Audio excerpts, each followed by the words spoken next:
우리가 평소에 무심코 하는 자세들이 디스크를 악화시키고 있다는 사실, 그거 알고 계셨나요? 목 디스크의 초기 증상을 의심해 볼 수 있고요. 이제 흔히들 다들 목이 아프다고 생각을 하시는데, 우리가 무심코 반복하는 어떤 습관이나 나쁜 자세, 통증이 없는 게 저희 치료의 목적이기 때문에 목 디스크에도 도움이 되는 자세라고 할 수 있고요. 결국에는 병원에 가기 전에 예방을 하는 게 제일 중요하고, 오늘 제가 여러분께 드리고 싶은 이야기는 딱 3가지인데요. 혹시 평소에 앉아 계시는 자세가 뭐 이렇게 앉아 있지 않으세요? 내 모습이잖아, 이런 분들 있을 텐데, 이제 끝까지 보시면 이제 첫 번째, 단순히 목 통증과 목 디스크를 어떻게 구분을 할지, 또 초기에는 그냥 근육 통증처럼 느껴질 수 있는데 디스크 문제일 때 나타나는 특징들이 따로 있어요. 그걸 설명드릴 거고, 두 번째는 목 디스크가 생기면 몸에 어디가 아플지, 뭐 흔히 목만 아프다고 생각할 수 있는데 쉽게는 그 외에 어깨뼈, 날개뼈, 귀, 턱, 뭐 눈썹이 아프신 분들도 있고, 또 여러 부위에 다양한 통증이 나타날 수 있어요. 이런 걸 연관통이라고 하는데, 이거에 대해서도 말씀을 드릴 거고, 목 디스크를 악화시키는 잘못된 습관이 뭔지, 결국에는 이런 습관들 때문에 증상들이 나오는 건데, 우리가 평소에 무심코 하는 자세들이 디스크를 악화시키고 있다는 사실, 그거 알고 계셨나요? 이 부분까지 함께 체크를 해드리도록 하겠습니다. 가장 먼저 체크하는 통증은 목 뒤로 나타나는 통증이에요. 가장 흔하게 느끼는 초기 증상이고, 목 뒤쪽 뻐근하거나 당긴다거나 이런 느낌을 받게 돼요. 당연히 이제 무리한 날, 잠을 잘못 잔 날 이렇게 아플 수는 있는데, 이러한 통증이 계속 반복되거나, 또 가벼운 스트레칭을 했다거나 휴식을 했음에도 불구하고 잘 낫지 않는다고 하면 목 디스크의 초기 증상을 의심해 볼 수 있고요. 또 고개를 젖히거나 돌리거나, 또 이럴 때 뻣뻣하거나 그런 통증이 더 심해진다고 하면 더 주의해야 될 부분이에요. 두 번째는 견갑골, 흔히들 날개뼈라고 하시는데, 초기에는 통증이 어깨 쪽이나 또는 날개뼈 근처로 이렇게 뻗쳐나가는 통증이 있을 수 있어요. 그래서 단순히 등이 아프네, 어깨가 뻐근하네 이렇게 생각하고 넘어가기 쉬운데, 특히 좌우가 다르게 한쪽만 아프거나, 또 어떤 특정 자세에 따라서 좀 아픈 게 심해진다거나 또 가벼워진다거나 이러면 목 디스크와 연결되어 있을 가능성이 굉장히 높아요. 마지막으로는 이제 팔저림 증상인데, 되게 이제 팔이나 손가락 끝이 저리거나, 또 심해지는 경우에는 감각이 둔해진다 할지 힘이 좀 빠지는 증상이나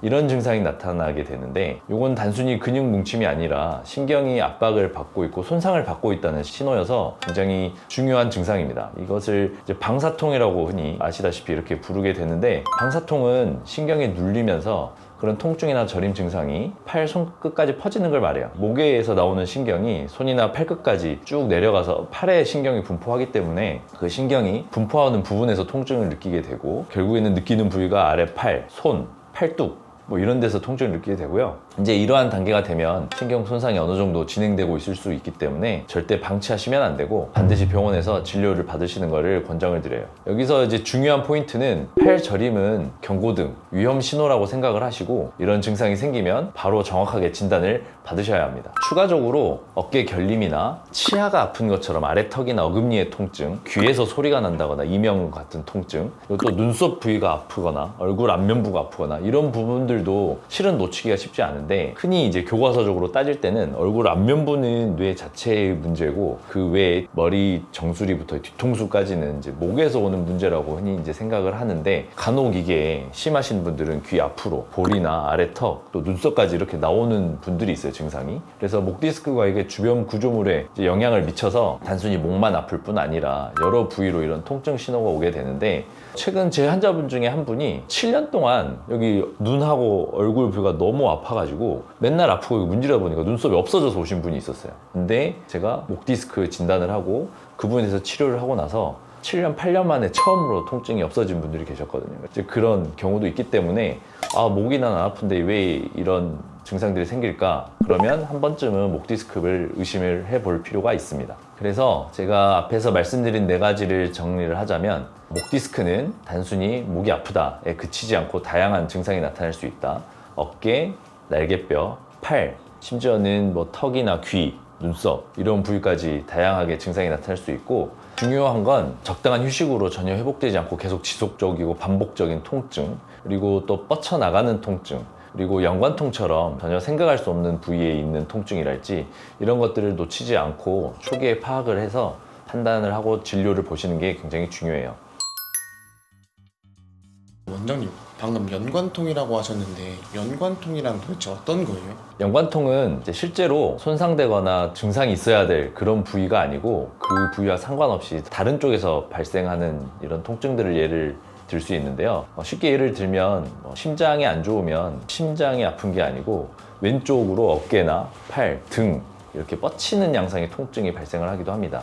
이게 이제 대표적인 연관통이라고 할 수 있는데 목 디스크에도 이런 비슷한 일이 벌어져요. 그래서 목 디스크가 손상이 되면 이제 흔히들 다들 목이 아프다고 생각을 하시는데 막상 목은 별로 안 아프고 어깨나 또 날개뼈 이런 또 얼굴 부위, 뒤통수 보통 흉통이 심하거나 이런 경우가 가끔 있어요. 이런 통증이 생기는 이유는 도대체 어떤 것들이 있을까요? 목 주변에는 신경, 근육, 혈관, 여러 인대 여러 가지들이 다 복잡하게 얽혀 있는데 이런 디스크가 손상이 되면서 그 주변 조직을 따라 지나가는 신경 경로를 따라서 통증 신호가 엉뚱한 부위로 전달이 되기 때문이에요.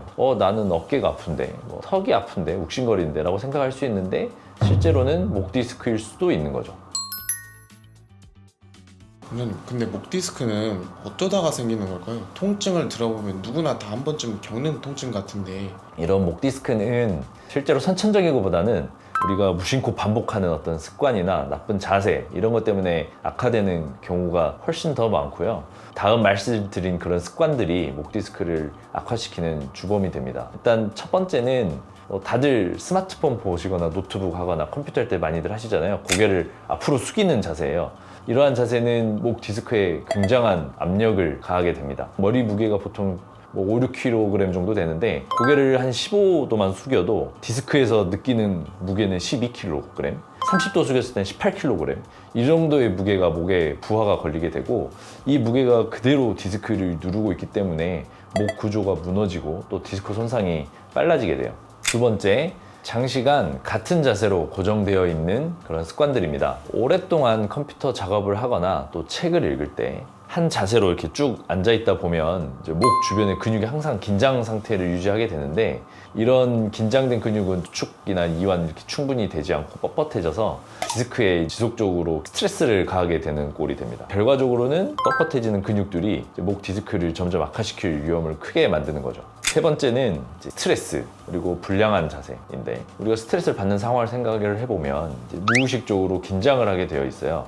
특히 목이나 어깨 근육이 잔뜩 수축하게 되면서 또 목에 무리가 가기 쉬운데 이러한 자세는 결국에는 거북목이나 또 이렇게 어깨가 말리면서 등이 굳게 되는 이런 자세를 유지를 하게 되고 그러면 또 목 디스크의 손상 속도는 더욱 빨라진다고 할 수 있고 스트레스를 받을 때 어깨가 이제 이미 뭉치거나 목덜미가 이제 결리는 느낌이 든다고 하면 실은 이미 몸이 비상 신호를 보내고 있는 걸로 봐야겠죠. 그리고 네 번째는 많은 분들이 습관처럼 하는 지금 이 영상 보고 계신 누군가도 하고 있을 다리를 꼬는 습관입니다. 다리를 꼬게 되면 꼬는 순간 일단 골반이 무너지게 되어 있어요. 골반이 틀어지면 그 위로 쌓여있는 원기둥인 척추의 정렬이 다 무너지게 되는데 결국에는 골반이 삐뚤어진다, 그 위에 허리가 무너진다, 결국에는 목까지 영향을 받게 돼요. 그래서 목 디스크의 위험도 올라가게 됩니다. 꼬는 순간 무너지는 거기 때문에 다리 방향을 번갈아서 꼰다고 해서 이게 해결되는 문제가 아니에요. 꼬는 것 자체가 문제이기 때문에 앉을 때는 두 발을 자연스럽게 바닥에 붙이고 앉고 척추를 바로 세우는 습관을 들이는 걸 추천을 드려요. 다섯 번째, 무리한 운동. 젊은 시절 생각하고 어르신들께서 과하게 운동을 하시거나 이런 경우가 있는데 본인 신체에 맞지 않는 무리한 운동, 특히 그 중에서도 목 척추 얘기를 하고 있으니까 스쿼트를 할 때 이렇게 뭘 들고 한다거나 아니면 데드리프트를 한다거나 그런 운동들이 특히 이제 문제가 되는데 허리에 이제 부담이 많이 가는 운동은 결과적으로 목에도 충격을 줄 수 있다. 그래서 무거운 스쿼트나 또 이렇게 데드리프트 같이 큰 힘을 쓰는 운동을 할 때는 본인에 맞지 않는 과도한 중량이나 또는 잘못된 자세 이런 게 목에도 큰 압박을 줄 수 있어요. 이런 목 디스크를 걸렸을 때 어떤 방법으로 치료하면 좋을까요? 통증이 가볍거나 이제 초기 증상이 있을 테고 이제 그걸로 잘 치료가 호전이 안 될 때 이제 하는 치료가 있고 그리고 그 외에 이제 일상생활에 좀 지장이 있을 정도로 이제 심한 통증이 있거나 이런 기본적인 치료들이 전혀 안 될 때 이제 고려를 하는 치료가 있는데 이렇게 세 가지로 나눠서 설명을 드릴게요. 첫 번째, 통증이 굉장히 가볍거나 처음 시작 단계일 때 우리 흔히 초기라는 말을 쓰는데 일단 기본적으로 생각할 수 있는 건 약물 치료고요. 이렇게 목에 있는 통증이 이제 나타나는 거는 염증 반응 때문에 이제 통증이 오는 건데, 약물 치료를 하면 그런 염증 반응을 주려고 결과적으로는 통증을 완화시키는 굉장히 기본 치료라고 할 수 있어요. 많이들 정형외과나 신경외과 가서 약 처방 받아 보셨을 텐데, 소염 진통제, 근육 이완제 이런 약들을 복용을 해서 이제 치유를 하게 되는데, 환자분들이 이제 오해를 하는 게 있는 게, 오늘 또 몇 번이나 질문을 받은 건데, 이게 약 먹으면 아프지만 않을 뿐이지 근본적인 치료가 아니지 않냐, 굉장히 질문을 많이들 하시는데, 통증이 없는 게 저희 치료의 목적이기 때문에 약물 치료도 굉장히 효과적이고 기본적인 치료라고 할 수 있고, 실제 환자들의 한 60-70%는 약물 치료만으로도 좋아지는 경우가 대부분입니다. 그래서 초기에 약물 치료가 아주 중요한 치료고, 그 외에 추가적으로 물리치료, 초음파나 온열 치료도 도움이 되고, 그런 치료들은 뭉쳐있는 목 주변의 근육을 풀어주고 또 혈류를 개선해서 염증 반응을 완화시키는 효과가 있어요. 그리고 추가적으로 이제 도수 치료가 있는데, 도수 치료는 이제 물리 치료로 좀 한계가 있는 긴장된 근육이나 관절을 교정해주고, 통증 때문에 잘못 사용했던 근육들을 사용을 좀 덜하게 한다거나, 정상적으로 써야 될 근육을 못 쓰고 있었다면 그걸 더 쓰게 한다거나, 이러한 교정을 통해서 거북목, 일자목 교정에도 효과적이고, 말씀드린 것처럼 초기에는 이런 약, 가벼운 물리치료, 또 도수치료 이런 정도만 해도 60-70%는 좋아지는 경우가 대부분이에요. 근데 여기에 초기 치료로 호전이 안 됐을 때, 그때 이제 추가적으로 할 수 있는 치료가 있는데, 신경차단 주사나 충격파 치료나 이런 치료가 있을 수 있어요. 신경차단 주사는 자극을 받은 신경 주위에 염증을 가라앉히고 통증을 좀 줄일 수 있는 약물을 투여를 해서 이제 증상을 조절을 해서 통증을 줄이는 치료고요.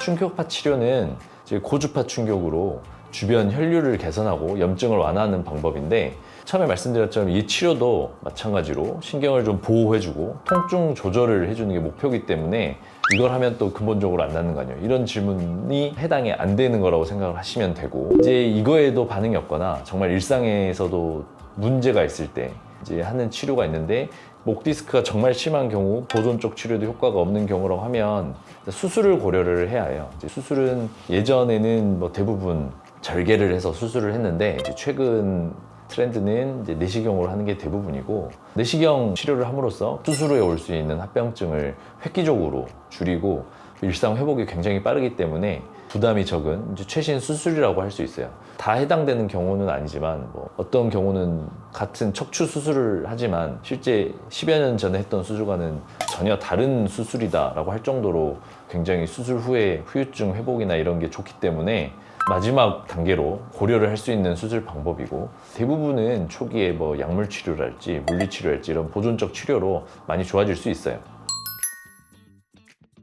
이제 이러한 치료나 수술을 안 받게 하는 게 중요한데, 그럼 일상생활에서 어떻게 하면, 이제 흔히 놓치고 있는 그런 팁들이 뭐가 있는지 말씀드릴게요. 우리가 요즘 사회에서 뗄래야 뗄 수 없는 컴퓨터나 스마트폰, 이렇게 고개를 숙이고 보면서 많이 망가진다고 그랬잖아요. 저도 진료실에서 마찬가지인데, 모니터는 눈높이 있거나 살짝 높이 있어요. 그래서 자세는 옆에서 봤을 때 고개가 살짝 들려있는 자세가 실은 목에는 좀 부담을 줄일 수 있는 자세고, 스마트폰은 실은 이렇게 눈높이로 보는 자세가 목에는 좀 부담이 덜 되는 자세입니다. 장시간 작업을 할 때, 오래 앉아있을 때, 뭐 아무리 바른 자세라고 해도 이거를 2시간, 3시간 앉아있기에는 사실상 불가능하고, 오랜 시간 앉아서 작업을 해야 되는 경우가 있다고 하면 반드시 시간을 끊어서 중간중간에 스트레칭 할 수 있는 간단한 쉬는 시간을 가져라, 그게 권장을 해드리는 거고, 앉아있을 때는 절대 다리를 꼬지 않는다. 이렇게 앉을 때는 끝에 걸쳐 앉거나 이렇게 구부리고 앉는 게 아니고, 엉덩이를 의자 끝까지 집어넣고 허리를 세우고 앉아야 결국에는 목에도 부담을 줄여줘서 목 디스크에도 도움이 되는 자세라고 할 수 있고요. 아까 스트레스도 하나의 원인이라고 그랬잖아요. 그래서 스트레스 관리를 하는 게 또 중요한데, 또 심호흡을 하고 가벼운 운동을 한다거나 이런 것을 통해서 스트레스를 낮추는 것도 디스크 보호에 중요하다고 할 수 있어요.